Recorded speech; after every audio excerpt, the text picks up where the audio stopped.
There we go. There we go. Welcome. And you see, the last one I did was a nice little punch across there. Yeah, Mr. Okay, P. welcome. Be careful. My punch a big screen up. Right, welcome everybody. It is Spin Legal. It is the 25th of August.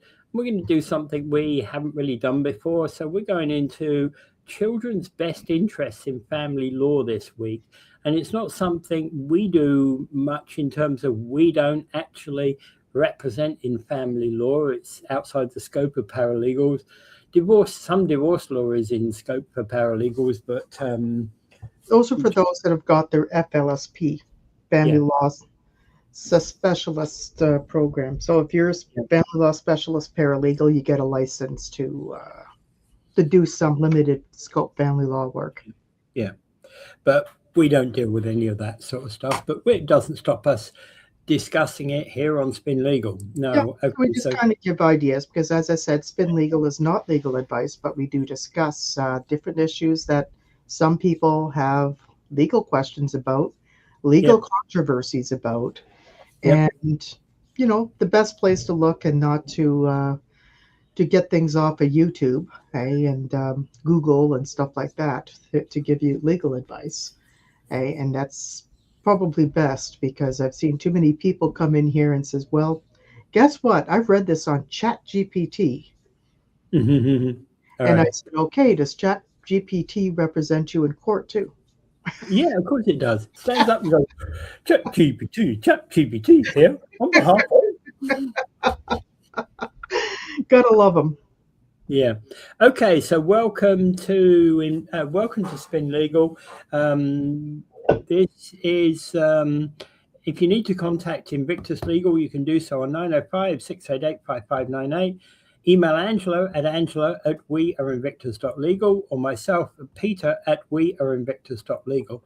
And as I said, weareinvictus.legal is the website, right? There you go. So we're discussing today Ontario's Children Law Reform Act, particularly relating to Section 24 of said Act, that relates to the children's best interests in terms of a marriage. Yeah. So say, for instance, your marriage splits up. Yeah. Okay?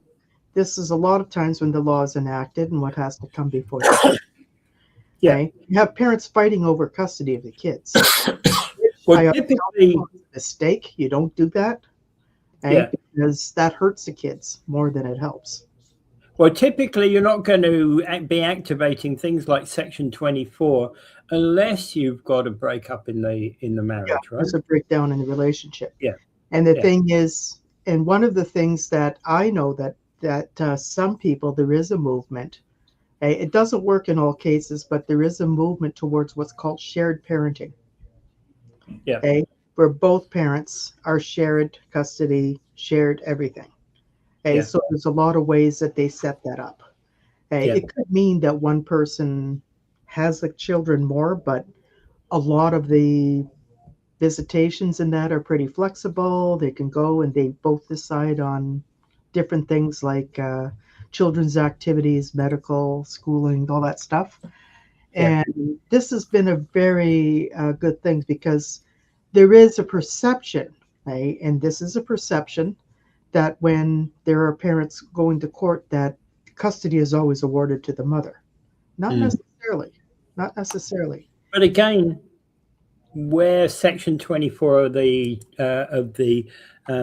Children's Law Reform Act comes into play is particularly when there's an element of violence or there's an impact, there's a mental and psychological impact upon the child.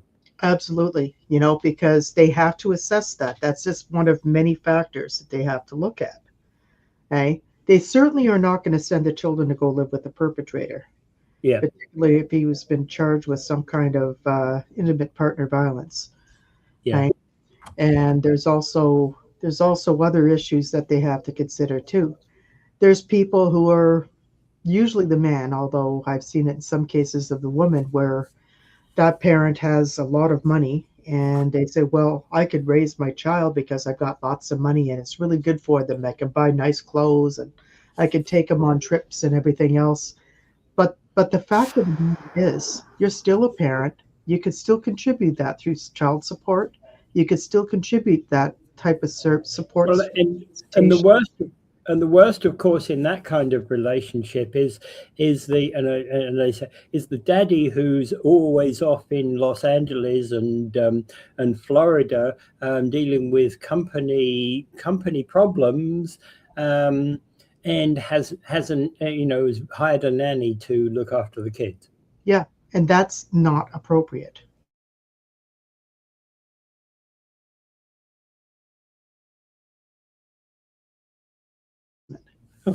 Okay, where they actually have a parenting assessment done. Yeah. Okay, and other times you have to have mediation and see what works. Yeah. And if the child is over 12, sometimes they have their own opinions and they can express who they prefer to stay with. Okay, so one of the things that it says when you look at something like this, of course, you look at is it completely is it completely on its own, or do we have to look at somewhere else? So apparently, Section 24(4), we have to look at a lot of other areas. So there's other areas of law, like what's the thing called Child, Youth, and Family Services Act. The Child and Family Services Act, which is which usually governs children's aid, foster care, different things, child of youth who are under committed offenses. Yeah, so and we'll come to that later on. Yeah, we'll come to that later on. Yeah.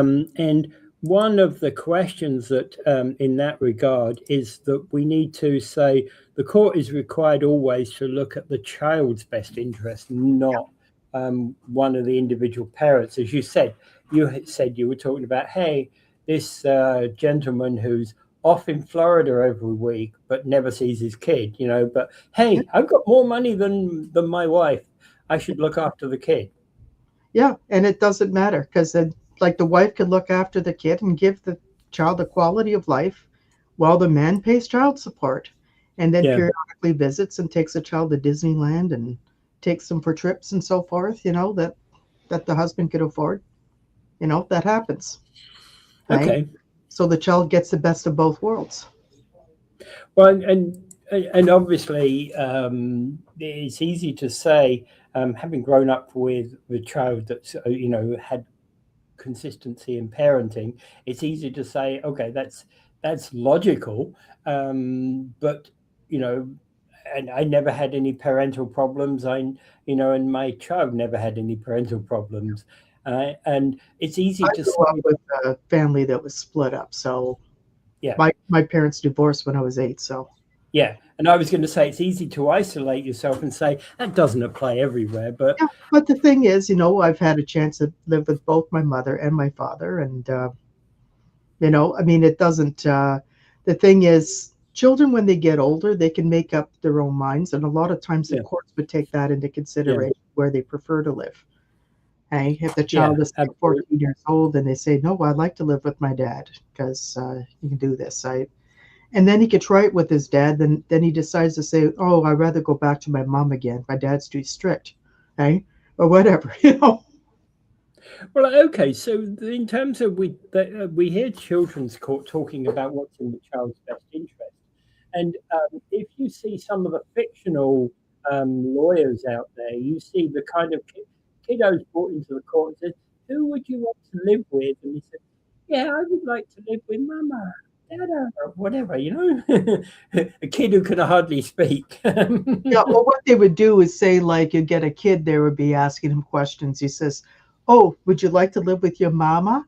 The kid says, no, my mama beats me. They said, would you like to live with your dada? No, my dad beats me. How about your aunt and your uncle? They beat me too. They said, well, who would you like to live with? The Toronto Maple Leafs. They don't beat anybody. Oh yeah. Well, you're now barred from Maple Leaf Gardens for life. Yeah, this one guy, he used to work at the Cool Moose before it became the other store, the Hiraki, then it became the pizzeria. Hey, he used to have all these jokes, these Toronto Maple Leaf jokes on his on the wall there. And that was one of them. Okay, so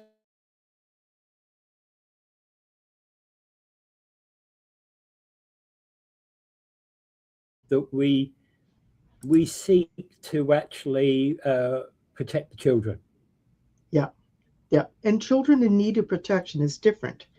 It's different than just parents yelling at a kid or being too late or making to go to bed at 9 o'clock. It's very different. Okay, children in need of protection or children who really are afraid of their parents or who are being victimized by their parents. What Children do who get you locked mean? in their bedrooms who are What do you denied mean you're going to stay up? or Yeah, being treated like excessively punitive. yeah. Hey, there's a What lot do of you mean you're going to stay up half an hour later? I'm going to smack you with my slipper. Right? Let me get it. Your see, when you and I were growing up, I mean, it was pretty normal for kids to get spankings from their parents. Nowadays, that's yeah, not very well heard of. I never spanked any of my kids, either of my kids. no, I neither did I. But I didn't. It never happened in my family either because my and that's it, And yeah, my daughter drove me crazy sometimes, but what would spanking do other than to drive her further crazy, to drive me further crazy? So, so the well, thing is, there are people who, when they were growing up, that some of them had been subject to corporal punishment, but yeah. then later on, and then of course it was in the schools too, right? Oh yeah. Yeah, and then the children's aid societies got together and said, no, we should never ever spank our kids, and the school strap should be removed, and blah blah blah. I don't know if that's really a necessary step, but however, I think people should be trained in better parenting, right? To give them That unfortunately is a problem. their own children. Yeah. Well, that unfortunately is a problem. We don't get, when we go to school, we're not taught parenting at all. Yeah, You're taught abstinence, not how to bring up the children, or even what to do if you become pregnant, or a man's viewpoint. and Uh, now it's gone back to those days where they don't want to talk about sex at all in schools, yeah, and LGBTQ. They don't want to talk about any of that stuff because I guess they're supposed to learn from their peers, I suppose. But yeah, that's what people learned from their peers before, and people got pregnant and everything else. yeah. So I And think basically there has to be, people get raised into a thing: what is natural, what is normal, what is acceptable, and how mm, you treat people. What's very important is how you treat people. yeah. Your Well, you kids, see, how you treat your kids. yeah, you see, my dad grew up in a family that was his father beat him, so that was one thing he swore he'd never do, and he never did. Yeah, that's good. That's good. Right? Yeah, Yeah, because like we had some corporal punishment as kids, but not to the extreme that I've seen. yeah, But the thing is, having that type of thing going on, I think what the most important thing is that people who are raising kids and who are having real behavior problems, there's ways now that they teach people. yeah, I've had my daughter who was not always well behaved, but I never ever had to spank her or physically punish her in any way. But there are ways that you deal with things. You give her something, they said, this is what you do. Hey, you want to have this? Hey, or else I can't give this to you. Hey, you can have this, but I don't want you throwing it. So there's a lot of different things like that. You teach your kids different things. Hey, and you ask them things, and then they grow older and they start maturing a little bit where they start thinking, no, I'm not going to do that. Right? Not because mom's going to get mad at me. No, they're going to do that because it doesn't make any sense. It's not going to get me any further yeah, with yeah. what I want. So this is the kind of thing. And children's aid societies, I think, should take care of the worst situations where somebody definitely has to be removed from the home on a Well, temporary or long yeah, basis. whichever law you use, and I think obviously there's a gentleman who visits the court around here on a regular basis who's very much into children protection. But he's talking about a different type of children's protection, where he's wanting advancements in the law in relation to paedophilia, particularly longer sentences and things like that. And hey, he may have a point. I'm not But are they all pedophiles? Yeah. This is one of the things he has to be very careful about. Yeah. There's different things that happen with children, but it's not necessarily pedophilia. Yeah, and there's not, and this isn't the place to argue that anyway, right? And the thing is, like, I can understand his complaint. Maybe he was a victim of something like that. Maybe. We don't know. There's a lot of people who have been victims, and they want to speak up and protect other people from that same kind of victimization. That is what people like William O'Sullivan are like. They've been victims of that sort of stuff. They've lived through it. And, the whole question about the issues of the Catholic Church of not, didn't come in isolation. They weren't all of a sudden here, when there was nobody. Wake up one day and find them. Yeah, we didn't exactly. The likelihood is that abuse has been going on for decades, if not centuries. Yeah, exactly. And this is why that they have to do that. And then there's children who are in families where this takes place. Yeah. And where either the parents are involved or maybe a relative is involved. And this is very shunned by society. And I think what needs to be done is that this is not acceptable. And the person needs to have some help and some support, because a lot of kids aren't coming forward at the right time that they should. Mm-hmm. Okay. Supporting relationships, Peter. Yeah. Okay. So going on, tell me what the Child, Youth and Family Services Act brings to the picture. This is a very, like I just said, this is like your CAS and and it also governs children who have committed a crime who are not being tried as an adult, and for children under 12 who have done something weird. Like, say if you have a 12-year-old who goes out and stabs somebody, or who does something that sets a fire to a place and burns something down. And you would argue that they would even know what they did, or how serious it is, and they would be put into custody, like through Family and Children's Services, so they go into a group home. And you would have to know, in order to resolve that issue, you'd have to know firstly whether they even know whether it's criminal or not. Let alone understanding what they did and why it was wrong. Yeah, like where it came from. Like, what if they had parents who acted like that and just did whatever they wanted?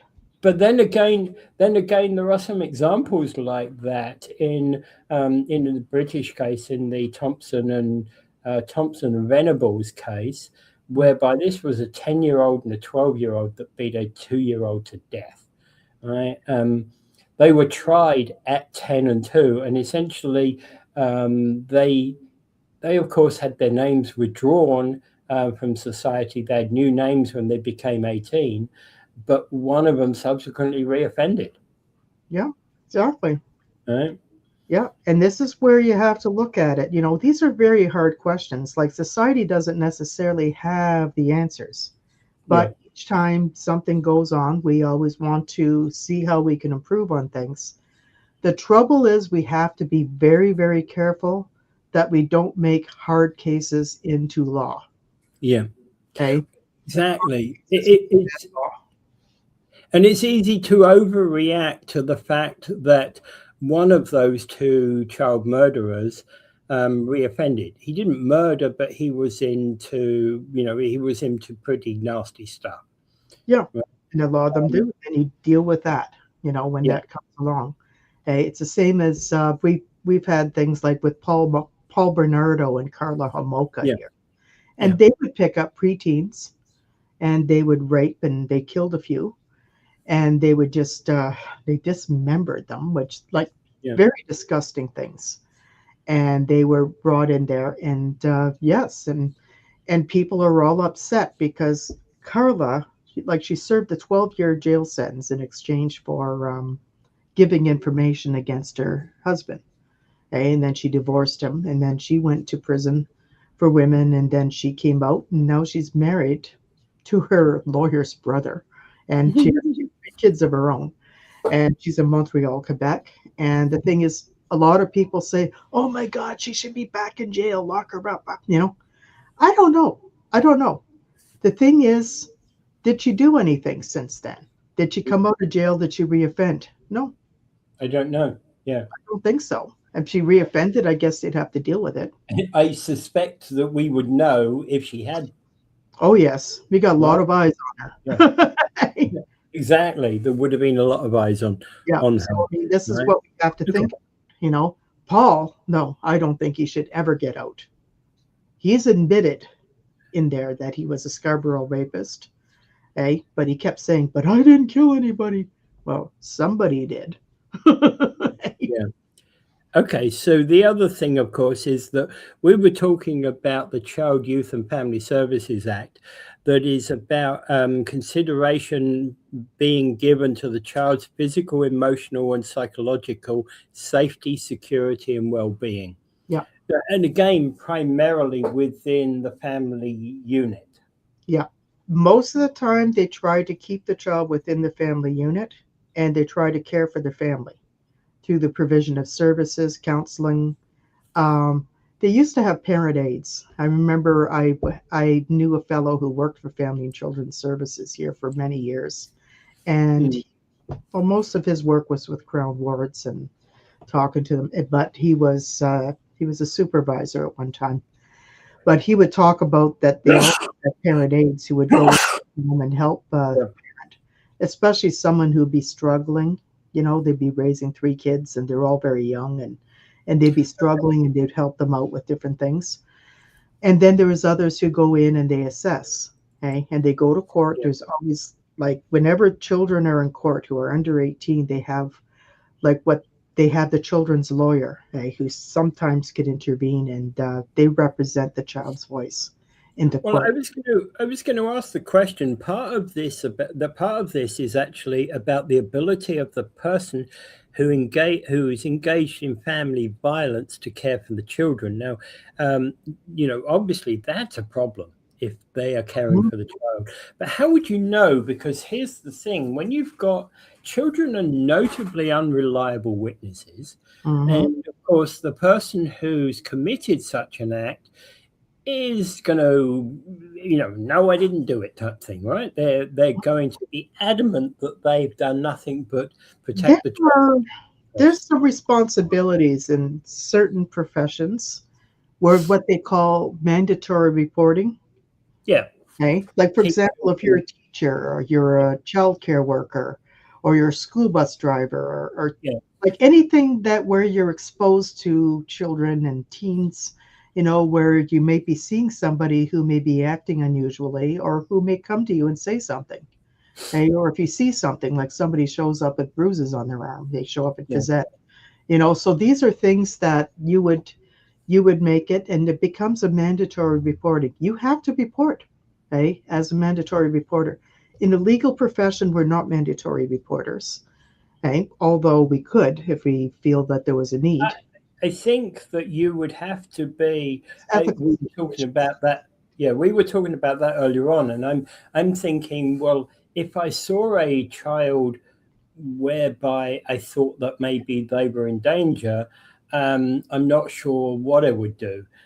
For example, there was a little girl that was somebody was staying at my mother-in-law's place back in England, and there was a little girl that was there, and I heard stories about her father biting her, right, on a regular basis, biting and smacking her on a regular daily. Biting her? Yes, and smacking her on a daily basis as part of his discipline, because girls have to be disciplined, right? Wow. I went there, and I'm like, so I'm determined that if I see it, A, I'm going to film it. B, I'm walking downstairs to the telephone box and I'm dialing 911. Yeah. As an ordinary person, many people will do that. Yeah. because they see this and they don't like it. Well, But say, this for instance, if a person comes in and they're your client, Peter, and they just happen to bring their bratty 3-year-old, right? And they're sitting in the office with you, and then you see them just smack the child in the face. And this is your client who's coming to you, There's some fine lines there, in terms of ethics. Yeah. Right? Oh, yeah. It's not that we can't do anything. Sometimes, well, I would have a very good talking to that client.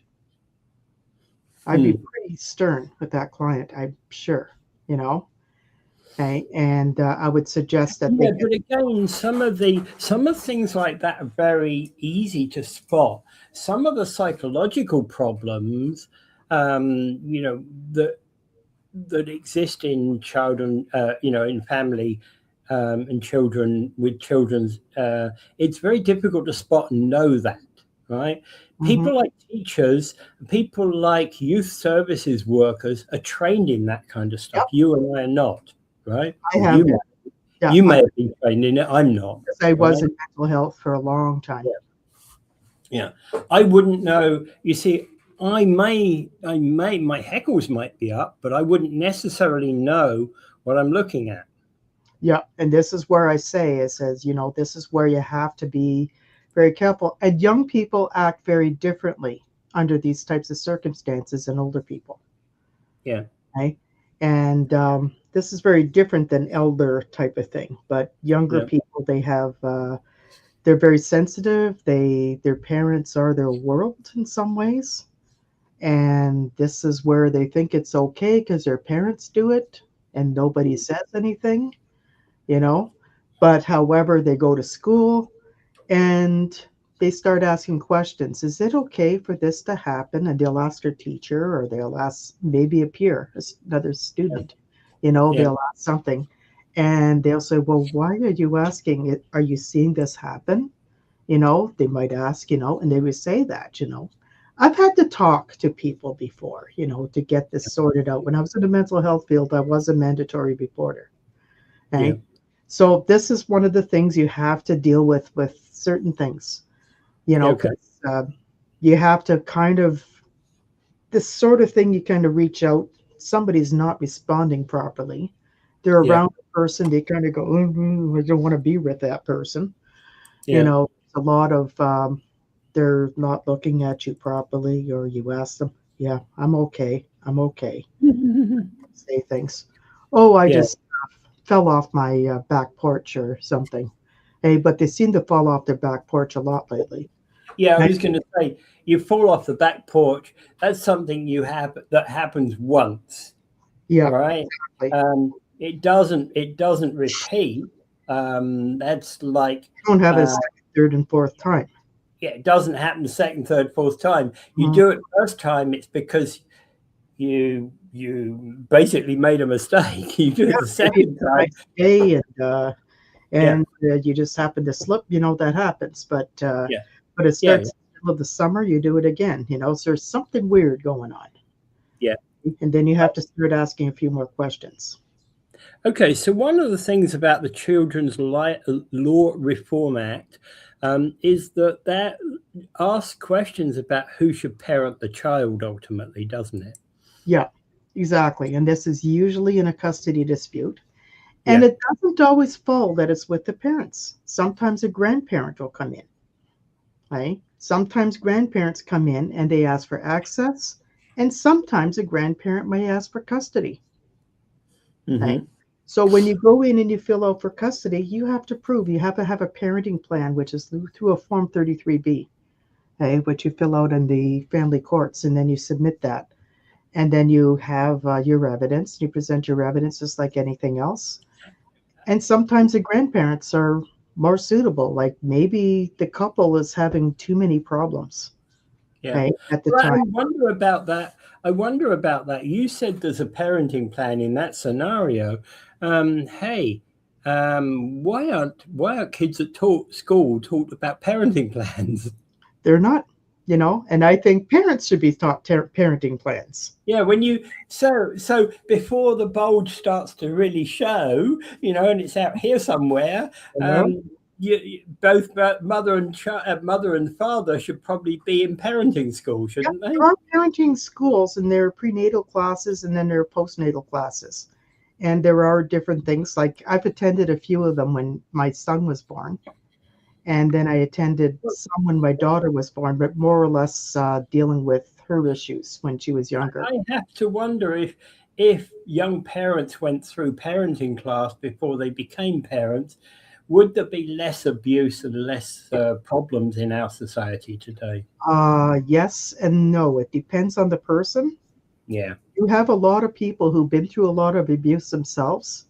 Yeah. So they have to start loving themselves and caring for themselves and knowing that whatever abuse they encountered is not normal and not acceptable. So if they give birth to a child, that they're not going to act that way, and they want to learn how to be better, like your father did. Like I was going to say that's exactly what, because my father basically, when he came back from war, he realized I don't know quite how, but he basically went to a psychologist. He's started to ask questions about what he should do in respect of, how he was treated, and his concern was that, hey, I want to be a father someday,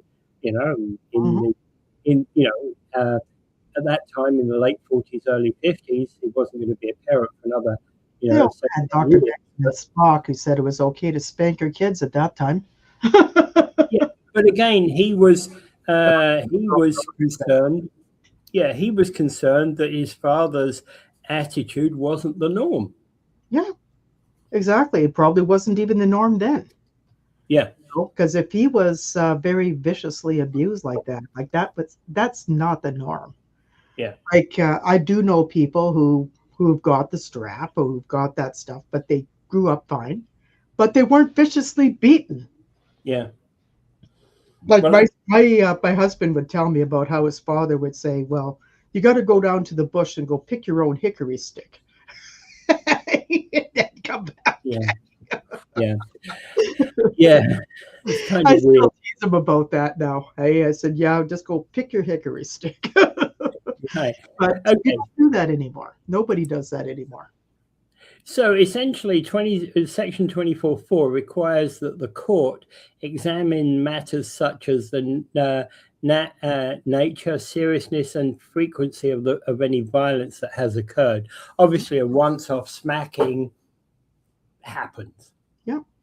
It's not forgivable, but it happens. Yep. It was person just lost a temper. It was a non steady thing. It was not a usual thing for the person. Yeah.